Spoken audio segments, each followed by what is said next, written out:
cosas para que en mí hallen paz. En este mundo afrontarán aflicciones, pero anímense, yo he vencido al mundo. Juan 16:33.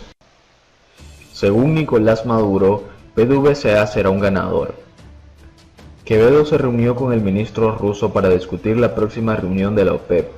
Nicolás Maduro dijo que Petróleos de Venezuela, PDVSA, continuará produciendo, vendiendo su producto y garantizando al país todo lo que necesita. PDVSA será un ganador, dijo. Luego de la reunión de gobiernos locales en América Latina, Nicolás Maduro respondió al asesor de seguridad de la Casa Blanca, John Bolton, luego de afirmar que Estados Unidos continuará fortaleciendo las sanciones al petróleo y sus derivados, hasta que se restablezca la libertad y la democracia en Venezuela. Las compañías internacionales que continúan haciendo negocios con PDVSA están en alerta. No hay un solo país en el mundo que sea más perseguido por el gobierno de los Estados Unidos. Cada portavoz de los Estados Unidos dice que todos los días sancionarían a Venezuela, y eso escriben en Twitter, agregó Nicolás Maduro, describiendo estos eventos como obsesión real. Al mismo tiempo, Manuel Quevedo, ministro de Petróleo y presidente de PDVSA, dijo que había discutido con el ministro de Energía de Rusia, Alexander Novak, la próxima reunión de la Organización de Países Exportadores de Petróleo. Los dos ministros se reunieron el viernes en el Foro Económico Internacional de San Petersburgo. Quevedo calificó la reunión de muy productiva. Dijo que de lo que hablamos fue la próxima reunión de la OPEP y las próximas decisiones que se tomarán en los países de la OPEP y la OPEP. La declaración de cooperación, una declaración muy positiva, le dijo a Sputnik News. Las reuniones de la OPEP en Viena están programadas para los días 25 y 26 de junio, aunque Rusia ya ha decidido posponerlas hasta la primera semana de julio. Destaca el impacto de los precios. El barril de referencia de la OPEP se despreció nuevamente y llegó a los $60 el viernes, su nivel más bajo desde mediados de febrero, dijo F, citando al grupo energético en Viena. El valor del petróleo crudo de la OPEP mantiene así la tendencia general a la baja que comenzó a mediados de mayo y en que el 16% ya se ha cancelado. La guerra comercial entre Estados Unidos y China y su impacto potencial en la economía y el consumo de petróleo crudo han impulsado los precios del petróleo crudo durante semanas. Opositor desterrado por Maduro.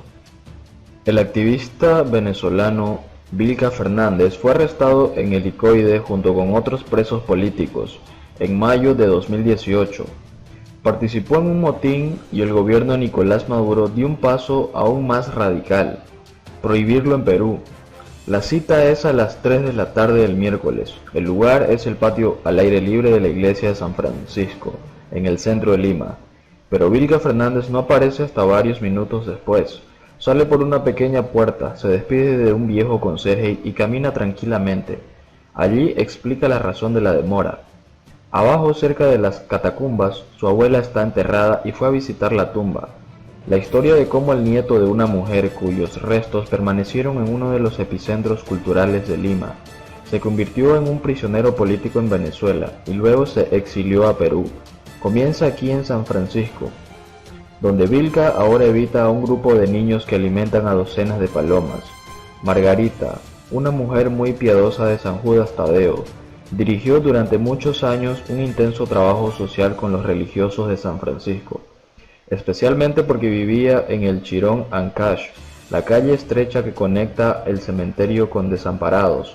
Esto explica por qué los sacerdotes intercedieron para que después de su muerte fuera enterrado bajo este piso de piedra. Jorge, uno de los hijos de Margarita que había crecido en esos mismos patios, fue a Venezuela en la década de 1970 como el primer paso para establecerse en Europa y desplegar su artesanía. Jorge vivió en Mérida, en el noroeste de Venezuela, y como él mismo lo resume en una buena combinación de tiempos verbales, me quedé. Tenía 5 hijos.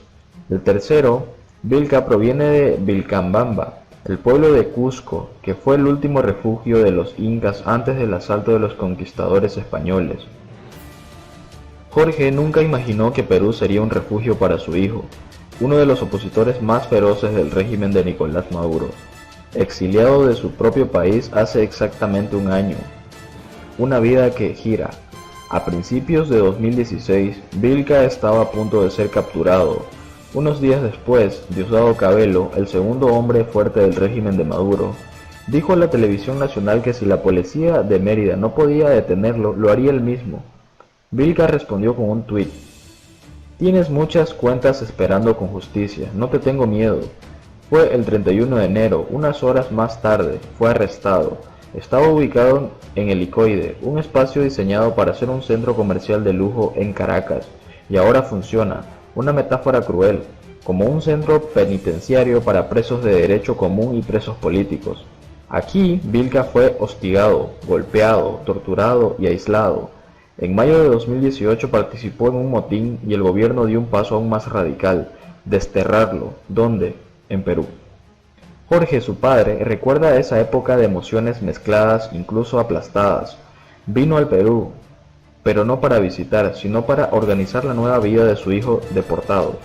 Vilca era libre, pero lejos de su país. Llegaron en un vuelo comercial el 15 de junio de 2018. Todos en el país se estaban preparando para ver el partido de selección de la Copa Mundial del día siguiente en Rusia y nada más importaba. Vilca había sido recibido como un héroe en el aeropuerto, pero unas horas antes le había dicho a una estación de radio de su país: "Le digo a los venezolanos que me estoy arrugando el corazón". Ha pasado un año, algunas cosas han cambiado, otras no. No hay nada peor para un preso político que olvidar, advierte Vilca, que ahora vende hamburguesas en San Juan de Miraflores, mantiene su activismo constantemente a través de las redes sociales, continúa dialogando y apoya lo que él llama resistencia en su país. Incluso fue al Vaticano y, como sabemos, habló con los emisarios del Papa Francisco de la crisis.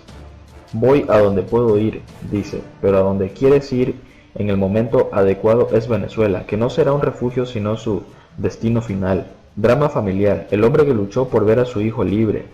Vilca es el tercero de 5 hijos de Jorge Fernández. Todavía vive en Mérida y continúa trabajando con artesanos en crisis, aunque está planeando regresar a Perú, pero todavía no está listo para tomar una decisión. "Hay en Venezuela, hay enlaces que tenemos", dice. En otras noticias, el canciller de Maduro niega éxodo migratorio de Venezuela. Colombia y Perú reciben el mayor flujo de migrantes que huyen de la crisis en Venezuela. El ACNUR señala que al menos 4 millones de personas han abandonado sus tierras, pero para Jorge Arreaza, la institución agrega números para recibir más recursos. La crisis en Venezuela ha empujado a al menos 4 millones de ciudadanos abrumados a abandonar sus tierras, según la Agencia de la ONU para los Refugiados, ACNUR. Sin embargo, hablar sobre el éxodo migratorio de sus compatriotas es solo un pretexto para atacar al régimen de Nicolás Maduro, según el ministro de Relaciones Exteriores, Jorge Arreaza. Esto fue después de que la Oficina del Alto Comisionado de las Naciones Unidas para los Refugiados y la Organización Internacional para las Migraciones publicaran datos sobre el número de personas desplazadas debido al aumento de la crisis en Venezuela. Las organizaciones revelaron que Colombia fue el país que recibió el mayor número de venezolanos, ya que alberga alrededor de 1.3 millones de migrantes. Perú es el segundo país receptor más grande con 700.000 habitantes y el tercero con Chile con 200.000 personas que huyen del régimen de Nicolás Maduro.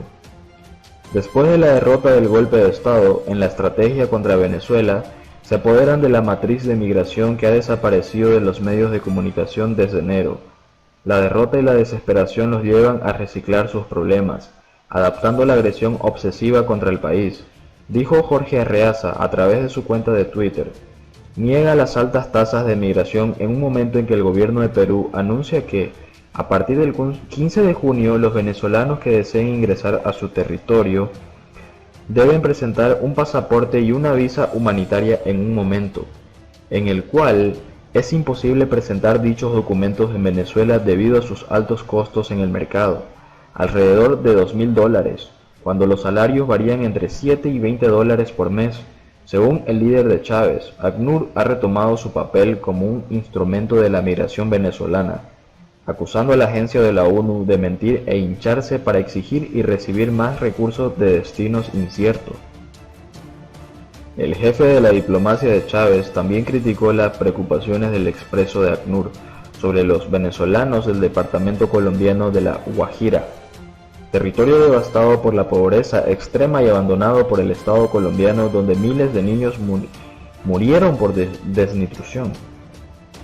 La declaración se produce un día después de que la corresponsal especial de ACNUR, Angelina Jolie, señalara la respuesta humanitaria de Colombia para ayudar a los venezolanos a huir de su país desde la región fronteriza de Colombia, en una conferencia de prensa celebrada en un refugio en Maicao, una ciudad de La Guajira.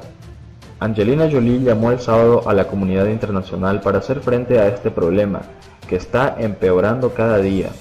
Vengo a expresar mi apoyo a los colombianos que responden admirablemente a la crisis en Venezuela, dijo la actriz durante su primera visita a Colombia.